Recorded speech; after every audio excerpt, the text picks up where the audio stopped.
Look at this, so we're here in a little chicken coop. Look at these little guys right here. Hey. What, like 2 to 3 each, you would say? Five. No? Five Every day. every day. Means it's kind of 3 days living on it. Hey, good morning. I wanted to go over my improvised morning tonic. There it is. But I'm going to add some of those eggs, the egg yolks that I just got from the coop over there. Chicken coop. The yolk is really dense in choline, B vitamins, and it's a very nutrient dense food in its own. I mean, it got such a bad rap for years. Remember when everybody was saying only eat the whites, you know, ditch the yolks, and I was one of those people that was throwing away all the good nutrition.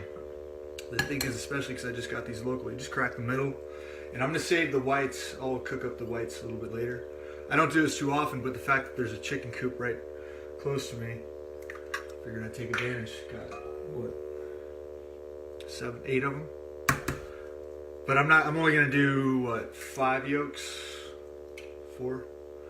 It's a lot. It's a good amount of protein, good fats, good omega fats, and B vitamins as well. Now I put a little salt in there. This isn't for everybody. I mean, it doesn't taste great, but I'm gonna feel great. That's why I do it. There we go. Mmm. We'll see about that.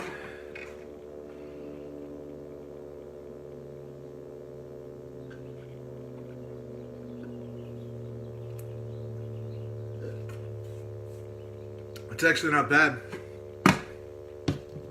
which is amazing considering there's a lot of gynostemma in there, which tastes like you're drinking ground up cigarette butts, but it's good for you, so why not?